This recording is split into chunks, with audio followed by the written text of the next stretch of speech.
আল্লাহু আহাদ, এরপরে বলেছেন আল্লাহুস সামাদ। আল্লাহ শুধু এক নয়, আল্লাহ কারো মুখাপেক্ষীও নন। আল্লাহু আকবার বলেন। আল্লাহ কারো মুখাপেক্ষী নন। আর সাধারণ মানুষ আল্লাহ সম্পর্কে বেশি জানতে চাও বোকামি, ঈমান নষ্ট হয়ে যাওয়ার সম্ভাবনা। কারণ তিনি এমন একজন স্রষ্টা যাকে নিয়ে বন্ধু বলে কয়ে শেষ করা যায় না, কারণ তিনি অদ্বিতীয়। সুবহানাল্লাহ বলেন না। এরপরে বলেছেন কি আল্লাহুস সামাদ, তিনি কারো মুখাপেক্ষী নন। এরপরে বলেছেন লাম ইয়ালিদ ওয়া লাম ইউলাদ। পারেন না এটা? আল্লাহ কাউকে জন্ম দেননি, উনি কারো কাছ থেকে জন্ম নেয়নি। সুবহানাল্লাহ বলেন না। ওয়া লাম ইয়াকুল লাহু কুফুয়ান আহাদ। পড়ছেন না? আরো যারা বলেন না। ওয়া লাম ইয়াকুল লাহু কুফুয়ান আহাদ। আল্লাহ রাব্বুল আলামিনের সমকক্ষেও কেহ নেই। তার মানে পৃথিবীতে যত গুণ আছে, গুণ বুঝেননি? কথা কঞ্চ, গুণ, গুণ মানে কি বুঝেন না? আরো যারা বলেন না।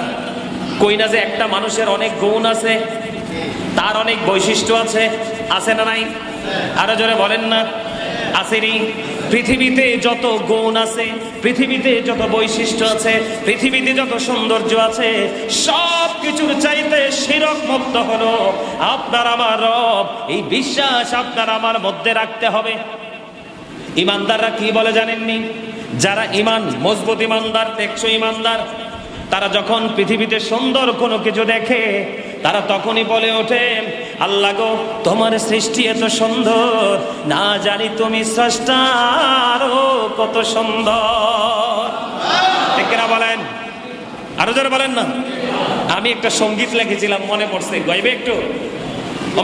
গাইব? হ্যাঁ গাইব? হ্যাঁ মা গো, শব্দি রাজি। আলহামদুলিল্লাহ বলেন।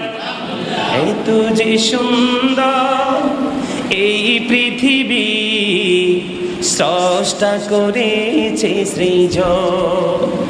যত দেখি আমি তত ভালো লাগে, বলেন যত দেখি আমি তত ভালো লাগে, শীতল হয়ে যায় মন। এই তো যে সুন্দর এই পৃথিবী, স্রষ্টা করেছে সৃজন।